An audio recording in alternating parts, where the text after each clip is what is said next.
ધણી રે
સુરતા મારી સોહે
જેને જેને પોતાના માની લીધા એ પતી ગયું, પછી એને બીજું કઈ નો આડું આવે.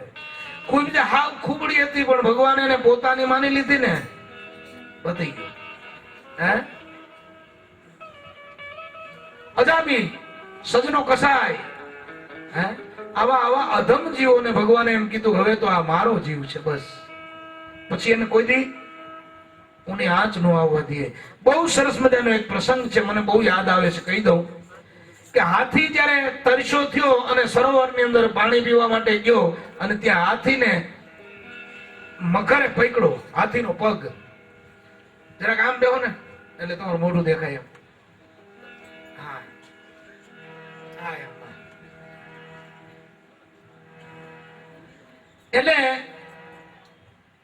હાથીએ ભગવાનને પ્રાર્થના કરી, હે નાથ, હે ગોવિંદ, હે ગોપાલ. 4 પ્રહર સુધી પાણીમાં હાથીએ ઓલા મગરની સાથે યુદ્ધ કર્યું, જેને જુડ કહે છે માણસ, જુડ. પણ એ જુડ હું સમજાય નહીં એટલે આપણે મગર બોલીએ. એટલે પછી તો આંખ ને કાન ને નાક બધું ડૂબવા લાગ્યું. એટલે હે નાથ, તમે પ્રાર્થના કરો ને દિલથી, હું કામે. ભગવાને દિલ દીધું છે, હે તો દિલનો ઉપયોગ કરો ને. બુદ્ધિ દીધી, બુદ્ધિનો ઉપયોગ કરીએ ભેગો દિલનો કરાય છે ને. મારા બુદ્ધિનો ઉપયોગ બહુ કરે પણ દિલનો ઉપયોગ કરે ને તો કામ થઈ જાય. હે નાથ, આમ નાભીએથી ઉપડી જાય એક અવાજમાં તો 14 લોક છોડીને ભગવાન તમારી પાસે હાજર થઈ જાય વાલા. એવો એ દયાનો સાગર છે, કરુણાનો સાગર છે. અને હે કૃષ્ણ એટલું ખાલી કીધું ત્યાં તો સુદર્શન ચક્ર છોડ્યું ભગવાને અને જુડને મારી નાખ્યો અને હાથીને તાર્યો. જુડને મારીને મોક્ષ આપ્યો ભગવાને. પણ જીવ દશા કેવી છે જોજો. આ જીવ દશા કેવી છે તો કે ઓલા હાથીને ઈર્ષા થઈ કે મારો દુશ્મન, મેં મારા હારું થઈને તમને પુકાર કર્યો તો અને એનું કલ્યાણ કેમ કર્યું. ભગવાન વિચારમાં પડી ગયા, વાંધો તું બચી ગયો ને પછી હું ગમે એ કરું, તારે હું વાંધો છે. હે પણ દિલ નથી ને એટલે. અને બહુ સમાજ થયા પછી ભગવાને દાંત કાઢ્યા, ભગવાન હૈસા ને ત્યાં તો હાથીને બધું આમ હૃદય સાફ થઈ ગયું.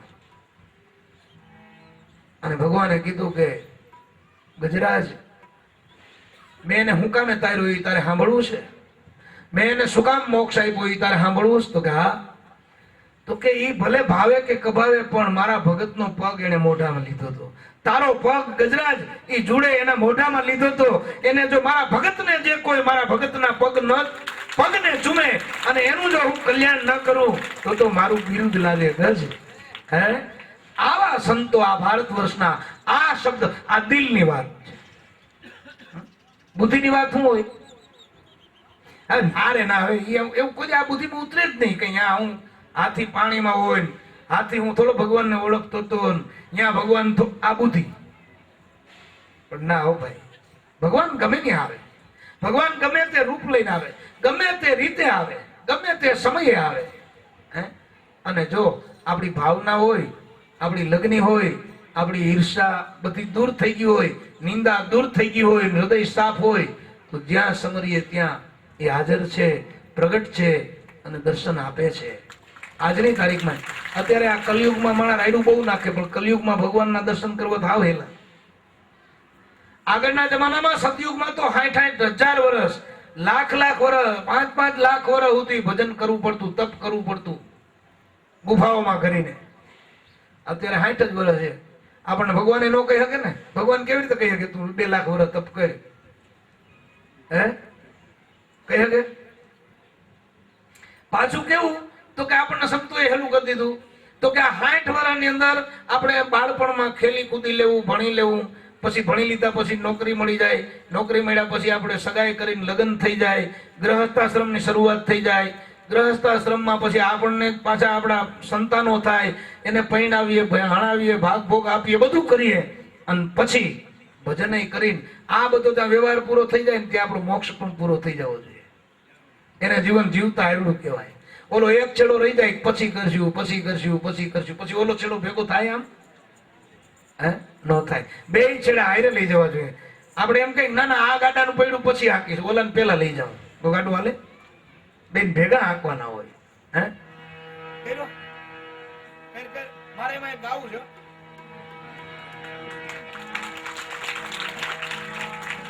આપણે ત્યાં આવે રામસાગર ને રણકારે આજે એક ભજન એમાં ગાવું છે મારે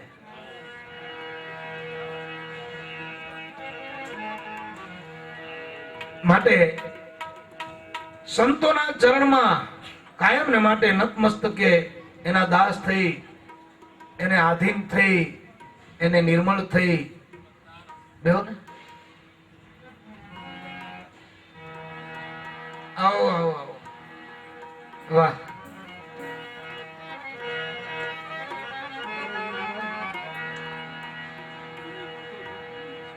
નાની નાની કડીમાં મહાપુરુષો કેવું કહી જાય જુઓ આ ભક્તિ માં તો મેં હાચ વાળ્યો ભજે એને કોઈ ભાવથી ભક્તિ માં તો મેં હાચ વાળ્યો